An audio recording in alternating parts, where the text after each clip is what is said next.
साया मेरे सुनने घर को तुमने बसाया, तुम्हारे ही दम से है घर में उजाला, तुम्हारे ही दम से है घर में उजाला। अगर तुम नहीं तो ये घर नहीं है, अगर तुम नहीं तो ये घर नहीं है। बेमाना मेरी जान मोहब्बत सजाए, बेमाना मेरी जान मोहब्बत सजाए। मजा इसमें जीने का मगर किसलिए है, मजा इसमें जीने मगर किसलिए। बोलो धर्म पत्नी की जय।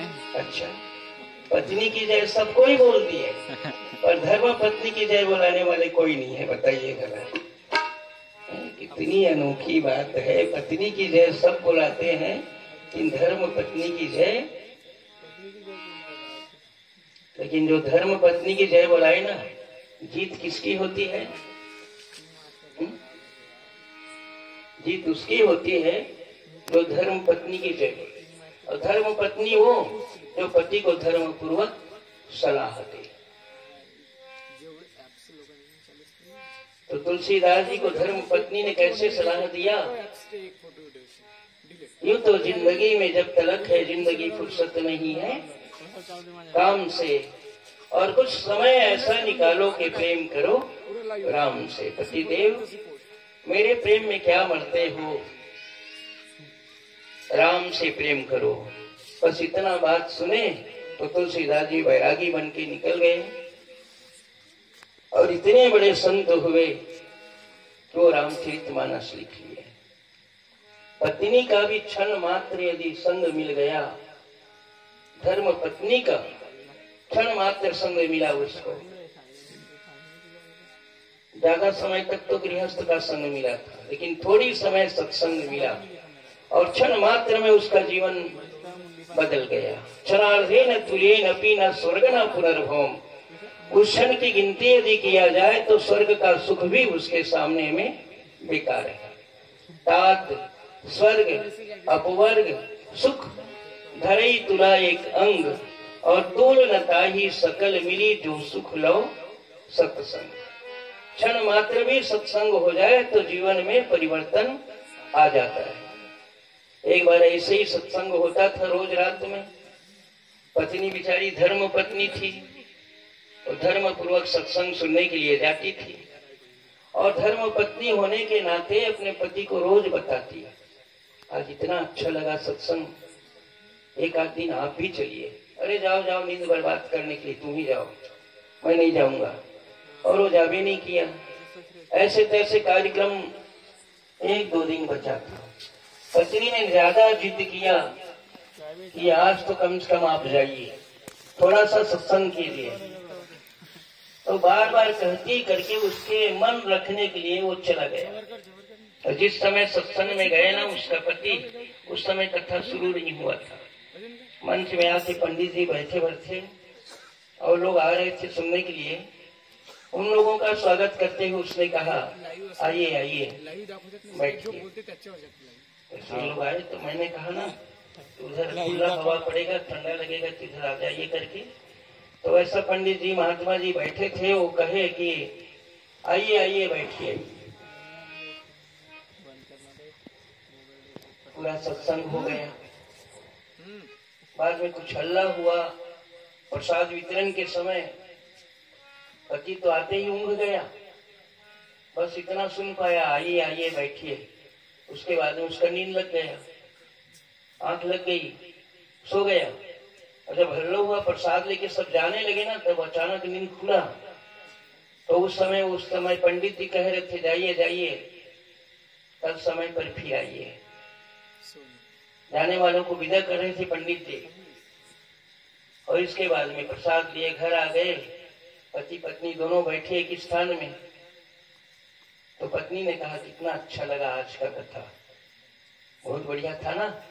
तो पतिदेव ने कहा, क्या खाक बढ़िया था, आइए आइए बैठिए, जाइए जाइए, कल फिर आइए। ये कोई कथा है?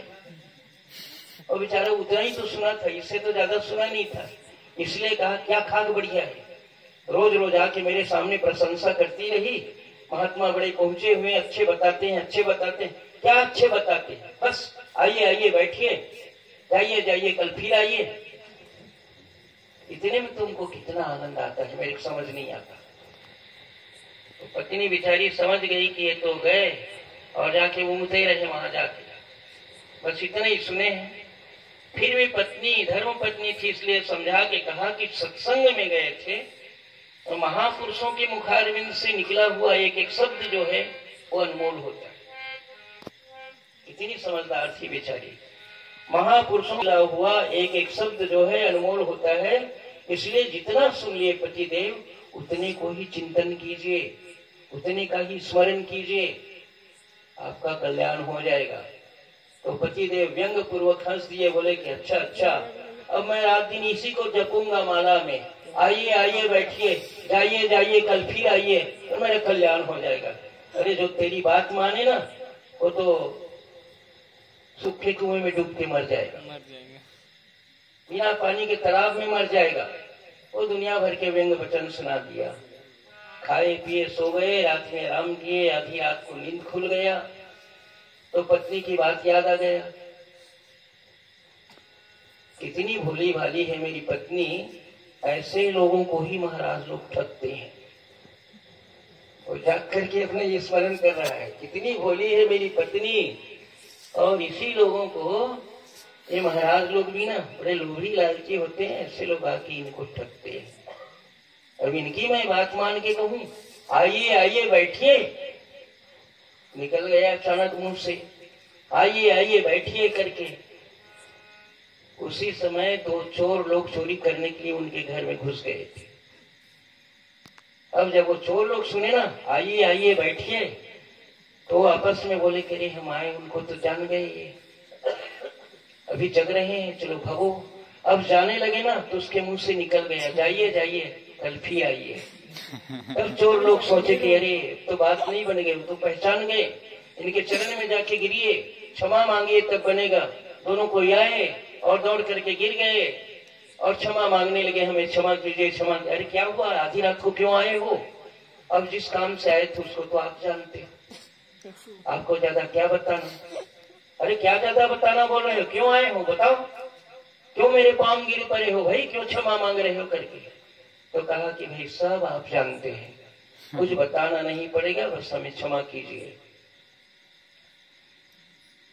अरे कुछ बोलो तो बताए कि हम चोरी करने आए थे, और जैसे ही हम आपके घर में आए तो आपने कहा आइए आइए बैठिए।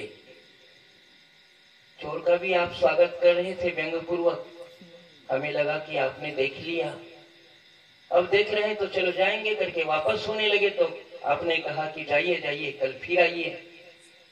आप हमें पहचान गए ना, इसलिए क्षमा मांगने आए हैं। अच्छा अच्छा जाओ, तुम लोगों को क्षमा किया करके बोले, और उसके बाद अपने पत्नी को उठाया, उठो उठो उठो। तो बेचारी आधी रात को झकमटा के उठती है, क्या हुआ? तो कहा कि मेरा कल्याण हो गया। अरे इतनी रात की क्या कल्याण हुआ? तो पति देव ने कहा कि देखो दो चोर हमारे घर चोरी करने के लिए आए थे, तो तुमने कहा था ना जितना सुन लिया महापुरुषों के मुखारविंद से उतना कोई स्मरण करो। मैं अचानक स्मरण किया, आइए आइए बैठिए। तो चोर लोग जाने लगे जग रहा है करके, और मैंने कहा कि जाइए जाइए कल फिर आइए। तो चोर लोग समझे पहचान गए हैं करके आए, मेरे क्षमा मांग के गए हैं। आज तो मेरा धन संपत्ति बच गया, नहीं तो हम लूट गए होते, कुछ नहीं बचता हमारे पास में। तब पति ने स्वीकार किया कि आज हमारा धन संपत्ति बच गया, लेकिन इसी तरह हम सत्संग में जाकर के संतों के मुखारविंद से निकलने वाले एक एक बात का चिंतन करेंगे तो हमारा जीवन बदल जाएगा, हमारा जीवन जो है धर्ममय हो जाएगा। ऐसा करके विचार करके नित्य प्रति सत्संग में जाने लगे। तो इसलिए कहा गया है कि हानि कुसंग सुसंगति लव। इसलिए संसार में सत्संग की सबसे ज्यादा महिमा प्रत्येक पुराणों में, प्रत्येक ग्रंथों में, रामायण में तो सत्संग के विषय में कई स्थान पे चौपाइयां हैं। पूर्वक कार्य करने के बाद में भी कभी कभी पूर्व जन्म के कुछ संयोग से अच्छा कार्य हो जाता है, अच्छा संग हो जाता है। शिवरात्रि की महिमा में एक कथा शायद मैं ही कहा रहा हूँ, वो पिछले साल आप सब सुने होंगे। एक व्यास की कथा है। शिवरात्रि, नवरात्रि, कालरात्रि, जितने व्रत हैं संसार में, सब में रात्रि में जागरण करने की महिमा है। पूर्णिमा व्रत है सदगुरु कबीर साहब का, पूर्णिमा व्रत में भी जागरण करने का नियम है। व्रत करे, जागरण नहीं करे, काकर फल निर्फलता करे। कोई व्यक्ति ने व्रत किया लेकिन रात्रि में जागरण नहीं किया तो समझ लो उसको पूर्ण फल की प्राप्ति नहीं होती। जितने अपराध हैं रात में ही होता है, गलत कार्य अंधेरे में होता है। और कोई व्यक्ति अच्छा आचरण में चलने वाला भी है और आज उपवास है दिन भर, रात में सो गया, हो सकता है उसको गलत स्वप्न आ गया, तो सपने में भी गलत चिंतन नहीं होना चाहिए। इसलिए व्रती को उस रात्रि को जागरण करना चाहिए। अब कैसे जागरण करना चाहिए? पास मिलकर नाच गाकर कि भगवान के भजन गाकर अब तो जागो अरे सोने वालों,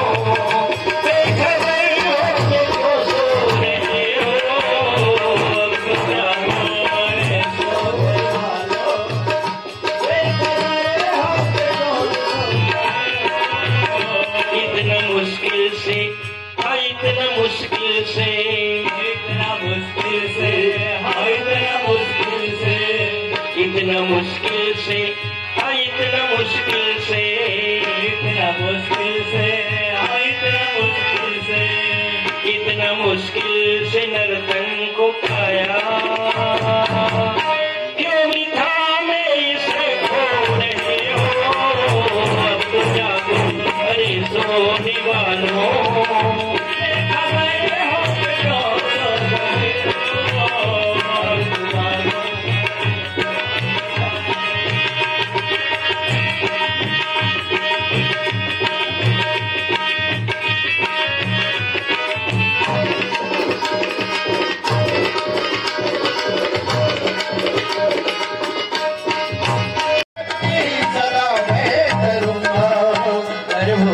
में भक्ति कबूले, बाहर आए उसे तुम भूले।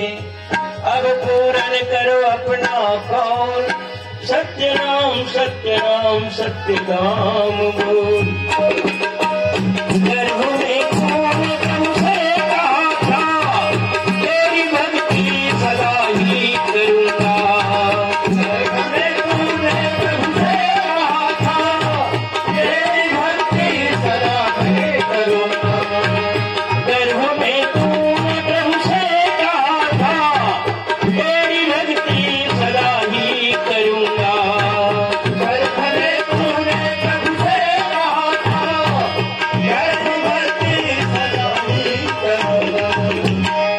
जन्म लेके आ जन्म लेके, जब जन्म लेके आ जन्म लेके, जब जन्म लेके आ जन्म लेके, जब जन्म लेके आ जन्म लेके, जब जन्म लेके आया जहाँ में, अपनी वादा भुला क्यों रहे हो। अब तो जागो अरे सोने वालों,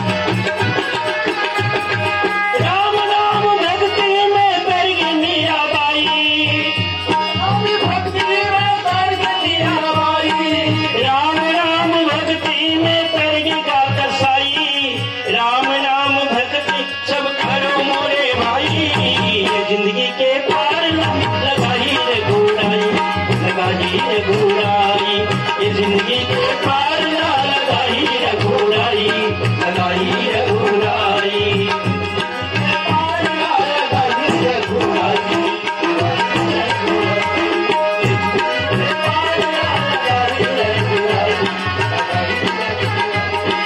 राम नाम भक्ति में तर गई मीराबाई, राम नाम भक्ति में तर गई कसाई, राम नाम भक्ति सब करो मोरे भाई, राम नाम भक्ति में सब है भलाई, जिंदगी के पार लगाई रघुराई, लगाई रघुराई, ये जिंदगी के पार लगाई रघुराई, लगाई रघुराई, ये जिंदगी के पार लगाई रघुराई, लगाई रघुराई, ये जिंदगी के पार लगाई रघुराई, लगाई रघुराई।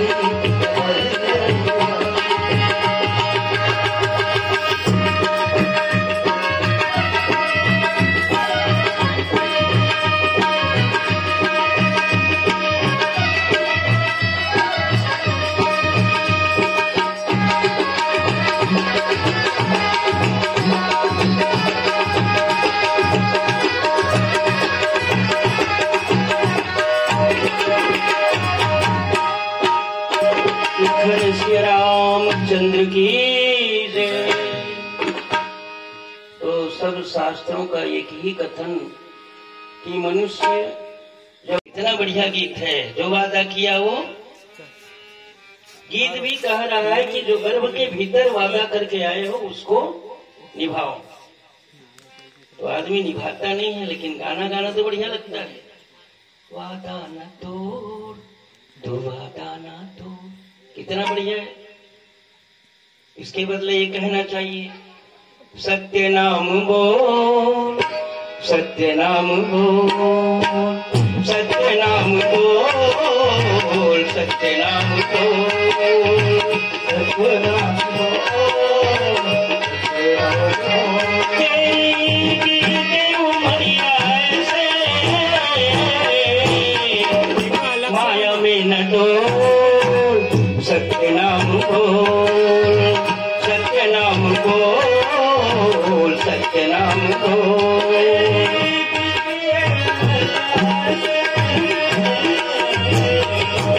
माया में न डोल, सत्य नाम बोल, सत्य नाम बोल, सत्य नाम बोल, तेरी उमरिया ऐसे माया में न डोल, सत्य नाम बोल, सत्य नाम बोल, सत्य नाम बोल,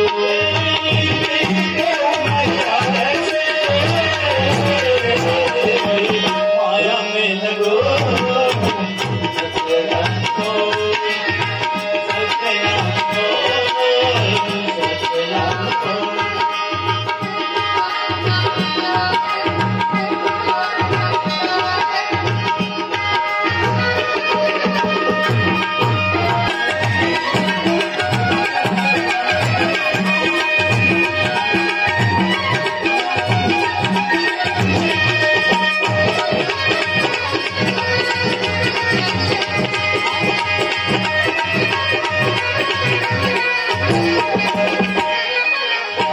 बालकपन को तूने खेल में बिताया, आई जवानी तुझको काम सताया, बालकपन को तूने खेल में गवाया, आई जवानी तुझको काम सताया,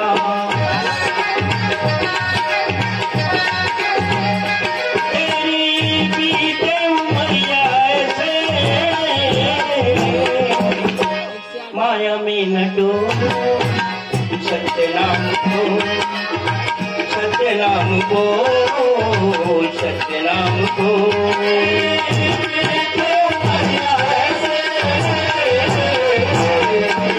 माया में न डोल, सत्य नाम बोल, सत्य नाम बोल।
बसाया।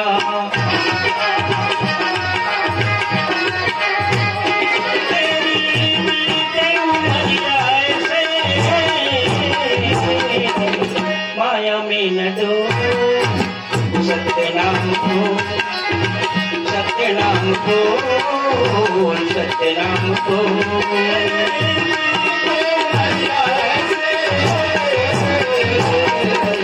माया में न दो सत्य नाम को, सत्य नाम को, सत्य नाम को,